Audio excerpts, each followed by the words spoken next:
Good morning, students. Myself Santosh Kumar, Assistant Professor, Department of Geography, LBSM College. आज हम लोग देखेंगे भारत के प्रमुख लौह इस्पात उद्योग और उसकी स्थापना के कारक। तो सबसे प्रमुख लौह इस्पात उद्योग की अगर हम बात करें तो इसमें सबसे पहला स्थान आता है टिस्को का, Tata iron and steel company, जो कि साक्षी में, जमशेदपुर साक्षी में स्वर्णरेखा और खरकई के संगम पर स्थापित है। और मैं इन सभी उद्योगों की चर्चा करने के पहले आपको बता दूं कि भारत के अधिकतर लौह इस्पात उद्योग की स्थापना न्यूनतम परिवहन लागत सिद्धांत के आधार पर की गई थी, ताकि परिवहन मूल्य कम रहे और लाभ ज़्यादा हो। तो जमशेदपुर का जो लोहा इस्पात उद्योग केंद्र है टिस्को, यह निजी क्षेत्र में देश का सबसे बड़ा लोहा इस्पात उद्योग है। मैं पिछले वीडियो में बता चुका हूं कि स्थापना 1907 में हुई थी, उत्पादन 1911 और 1913 में आरंभ हुआ था। इस उद्योग को स्थापना के कारक की अगर हम देखें तो लौह अयस्क की प्राप्ति जो होती है वह उड़ीसा के मयूरभंज के गुरुम हिसानी से होती है। दूसरा, सिंहभूम जो झारखंड में है उसके नोआ मुंडी से होती है, जो कि उद्योग केंद्र से 60 से 100 किलोमीटर की दूरी पर स्थित है। जबकि कोयला की प्राप्ति इसको जामाडोबा, झरिया, पश्चिमी बोकारो से होती है। ये क्षेत्र औसतन 175-170 किलोमीटर की दूरी पर स्थित है। इसी तरह से डोलामाइट की प्राप्ति इस उद्योग को उड़ीसा के बीरमित्रापुर से होती है, जो कि 175 किलोमीटर दूर है। जल विद्युत की अगर हम बात करें तो इसको जल विद्युत की प्राप्ति स्वर्णरेखा और खरकई स्वर्णरेखा नदी पर बनाए गए जल विद्युत परियोजना और दामोदर घाटी वैली कॉरपोरेशन DVC से प्राप्त होती है। इसके अलावा जल की प्राप्ति इसको स्वर्णरेखा और खरकई तथा डिमना नाला से हो जाती है। इस उद्योग को मुंबई और कोलकाता रेलवे मार्ग जोड़ता है। कोलकाता का बाजार जो है वो मात्र 250 किलोमीटर की दूरी पर स्थित है, और ये सभी कारक इसके विकास के प्रमुख कारक हैं, स्थापना के प्रमुख कारक हैं। इसी तरह से दूसरा है मेरा इसको IISCO, Indian iron and steel corporation. इसको में कुल्टी, बर्नपुर और हीरापुर के लोहा इस्पात उद्योग स्थापित हैं, जिसको लौह अयस्क की प्राप्ति गुआ, क्योंझर, मयूरभंज और कोल्हान रेंज से होती है, जो कि इस केंद्र से लगभग 275 किलोमीटर की दूरी पर है। इसी तरह से कोयला की प्राप्ति इसको जो है झरिया, रानीगंज से होती है, जो कि मात्र 125 किलोमीटर की दूरी पर है। डोलोमाइट और चूना पत्थर की प्राप्ति इसको बीरमित्रापुर और सिंहभूम से होती है, जो कि 300 किलोमीटर की दूरी पर है। इसी तरह से DVC से इसको जल विद्युत की प्राप्ति होती है और दामोदर तथा बराकर नदियों से जल की प्राप्ति होती है। कोलकाता के सबसे नज़दीक स्थित यह लोहा इस्पात केंद्र है, इसलिए बाजार इसको नज़दीक ही मिल जाता है, जो कि 200 किलोमीटर की दूरी पर स्थित है। तीसरा है मेरा भद्रावती, जिसको लौह अयस्क की प्राप्ति बाबा बुदन की पहाड़ी से मात्र 40 किलोमीटर की दूरी पर हो जाती है। भद्रावती लोहा इस्पात को इंडिया का यह एकमात्र लोहा इस्पात उद्योग है जिसको कोयला की प्राप्ति नहीं होती है, बल्कि भद्रावती के पास जो जंगल हैं उनसे प्राप्त लकड़ी के आधार पर इसको ऊर्जा की प्राप्ति होती है।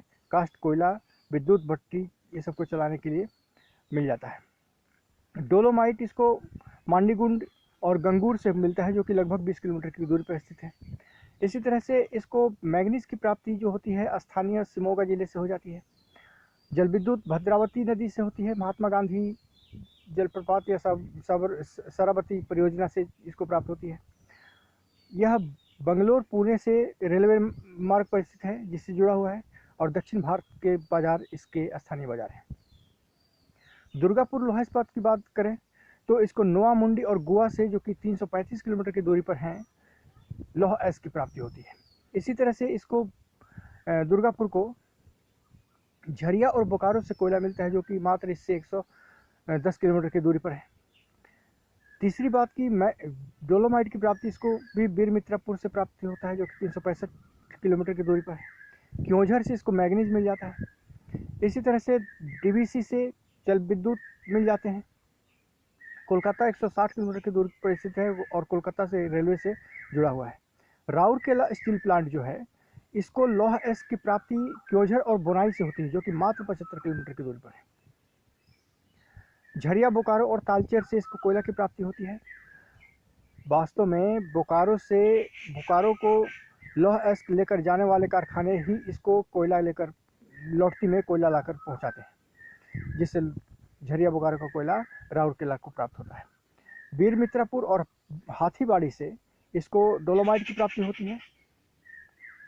इसी तरह से इसको ब्रह्मणी और शंख नदियों से जल प्राप्ति होती है। क्योंझर से मैग्नीज प्राप्त होता है और कोयला मुंबई रेल मार्ग पर यह भी स्थित है। मद्रास, मुंबई और विशाखापत्तनम की औसत दूरी यहाँ से 1200 किलोमीटर के करीब है। इसके बाद है बोकारो। राउरकेला और बोकारो दोनों रूस के सहयोग से स्थापित किए गए थे। तो बोकारो कोयला क्षेत्र में स्थापित हुआ था और राउरकेला लौह अयस्क क्षेत्र में स्थापित हुआ था। इसलिए बोकारो को जो लौह अयस्क मिलता है वो राउरकेला क्षेत्र से, खास करके उड़ीसा के क्योंझर से लौटते हुए बैगन, जो कि राउरकेला को कोयला लेकर जाते हैं, लौट कर जब बोकारो आते हैं तो उधर से क्योंझर से ये लौह अयस्क को बोकारो स्टील प्लांट के लिए लाते हैं। इस तरह इसको लौह अयस्क की प्राप्ति होती है। इसी तरह से कोयला की जहाँ तक बात है तो ये कोयला क्षेत्र में स्थित होने के कारण स्थानीय झरिया क्षेत्र से, करगली क्षेत्र से कोयला प्राप्त करता है, जो कि मात्र 60-65 किलोमीटर की दूरी पर है। इसी तरह से इसको क्या कहते हैं, चूना पत्थर की प्राप्ति उड़ीसा से भी होती है, पलामू से भी होती है। ठीक, इसके बाद बोकारो नदी इसको जल देता है और इसे भी डीवीसी से विद्युत की प्राप्ति होती है। कोलकाता यहाँ से मात्र 300 किलोमीटर की दूरी पर स्थित है। इसके बाद है आपका भिलाई। भिलाई को उत्तम किस्म का लौह अयस्क प्राप्त होता है ढल्ली रजहरा से, जो कि 60 से 90 किलोमीटर की दूरी पर है। कोयला की प्राप्ति भिलाई को बोकारो और झरिया से होती है, जो कि 775 किलोमीटर की दूरी पर है। कोरबा जबकि 225 किलोमीटर दूर है, भिलाई को कोयला प्रदान करता है। बिलासपुर, नंदनी, दुर्ग और रायपुर, जो कि 80 किलोमीटर की दूरी पर है भिलाई स्टील प्लांट से, ये इसको डोलोमाइट और चूना पत्थर प्रदान करते हैं। इसके अलावा भिलाई जो है इसको बालाघाट से मैग्नीज की प्राप्ति होती है। जल विद्युत की प्राप्ति तंदुला नहर से होती है, गोदिला जलाशय से होती है, कोरबा तापीय केंद्र से ताप विद्युत की प्राप्ति होती है। कोलकाता मुंबई रेलवे मार्ग पर यह स्थित है और दक्षिण भारत के बाजार इसको आसानी से प्राप्त हो जाते हैं। इसी तरह से सलेम है। सलेम को स्थानीय शिवराय की पहाड़ी से लौह अयस्क की प्राप्ति होती है। इसके अलावा नेवेली का लिग्नाइट कोयला इसको प्राप्त होती है। सलेम को स्थानीय स्तर पर इसको डोलामाइट की प्राप्ति हो जाती है और दक्षिण भारत बाजार इसको उपलब्ध है। विजयनगर लोहा इस्पात केंद्र को स्थानीय स्तर पर और खास करके बाबा बुदन और चिकमंगलूर से लोहा अयस्क प्राप्त होता है, जबकि कोयला की प्राप्ति इसको कान्हन घाटी मध्य प्रदेश और सिंगरैनी आंध्र प्रदेश से होती है। इसी तरह से विशाखापत्तनम लोहा इस्पात उद्योग को बैलाडीला से लोहा अयस्क प्राप्त होता है, जबकि कोयला की प्राप्ति इसको दामोदर घाटी से होती है और कुछ कोयला यह ऑस्ट्रेलिया से आयात भी करता है। विशाखापत्तनम क्योंकि समुद्र तट पर स्थित है, इसलिए इसको आयात की सुविधा प्राप्त है।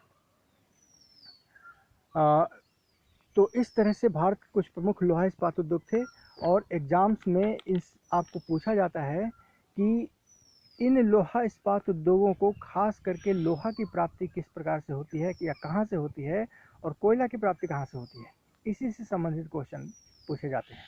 दूसरा, कभी कभी यह भी देखा गया है कि जल और जल विद्युत की प्राप्ति कैसे होती है, यह भी क्वेश्चन पूछा जाता है। तो इस चैप्टर से आपको इतना ही तैयार करना है और ये चैप्टर पूरा हो जाता है। वीडियो को देखने के बाद सब्सक्राइब करेंगे, लाइक भी करेंगे और बेल ज़रूर दबाएंगे। Thank you.